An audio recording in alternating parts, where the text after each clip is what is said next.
آج کا ہمارا ٹاپک ہے جو بہت اہم ہے، بہت امپورٹنٹ ہے اور جس کا اس دور کے اندر بہت زیادہ چلن ہے۔ آپ نے ایک جملہ سنا ہوگا، ایک بات سنی ہوگی، بعض دفعہ بارہا آپ نے سنا ہوگا کہ عورتیں یہ کہتی ہیں، بعض دفعہ مرد کہتے ہیں کہ فلاں عورت کو کسی نے تعویذات کے ذریعے بانجھ بنا دیا، کسی نے کوکھ کی بندش کر دی، بانجھ کر دیا۔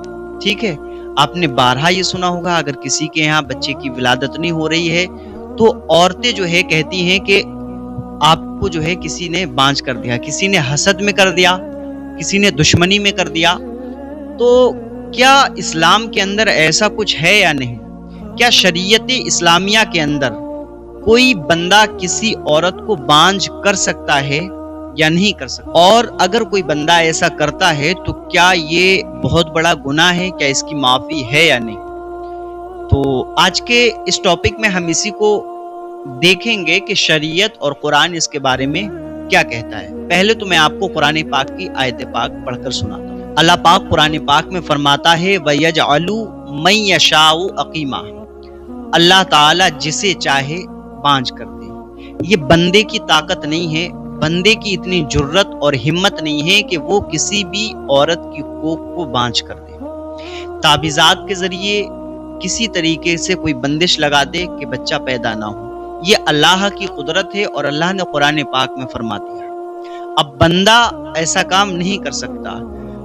ایک چیز یہ میں آپ کو اس میں مینشن کر کے بتا دوں، آپ نے دیکھا ہوگا بعض ایسی دوائیں ہیں جس سے جو ہے حمل نہیں ٹھہرتا، تو اس کے بارے میں فقہا نے لکھا ہے کہ اگر ضروری کوئی ہے، اگر کوئی شدید ضرورت ہے اور ایسی ضرورت جس کی وجہ سے شریعت اس چیز کو قبول کر لے کہ ہاں آپ دوا کے ذریعے سے اس ضرورت کی وجہ سے، اس ضرورت کے تحت جو ہے حمل کی ایسی دوا کھا سکتے ہیں کہ جس سے حمل وغیرہ نہ ٹھہرے، تو اس وقت تو اجازت ہے۔ لیکن اگر ویسے ہی آپ اس چیز کو کرتے ہیں، ایسی دواؤں کا استعمال کرتے ہیں کہ جس سے بچے نہ ہوں، تو پھر یہ گناہ ہے، پھر یہ جائز نہیں ہے۔ آج اس چیز کا چلن ہو گیا ہے، لوگ کہتے ہیں کہ جو ہے زیادہ بچے ہوں گے تو ان کا گزارا کیسے ہوگا۔ لوگ کہتے ہیں کہ ہم اچھے سے پڑھا لکھا نہیں پائیں گے، اچھے سے ان کی پرورش نہیں کر پائیں گے۔ لیکن آپ نے شاید مشاہدہ نہیں کیا ہے کہ جن کے زیادہ بچے ہوتے ہیں نا، ان کے حالات زیادہ بہتر ہو جاتے ہیں۔ اور رزق دینے والا خالق اور مالک میرا رب ہے، وہ اللہ رب العزت بندے کو رزق عطا فرماتا ہے۔ اب آپ اگر غریب ہیں نا، لیکن اللہ رب العزت آپ کو رزق عطا فرمائے گا۔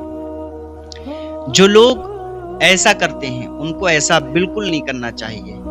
اور رہی بات یہ کہ تعویذات کے ذریعے کوکھ کی بندش کر لینا یا بانجھ بنا دینا عورت کو، تو یہ کسی طریقے سے ممکن نہیں ہے کہ کوئی بندہ کسی کو اس طریقے سے بانجھ بنا دے۔ یہ صرف میرے رب کی ذات ہے، وہ جسے چاہے اولاد عطا فرمائے اور جسے چاہے اولاد سے محروم رکھے، اور اس کے ہر کام میں حکمت ہے، بندے کی سمجھ میں آئے یا نہ آئے۔ واللہ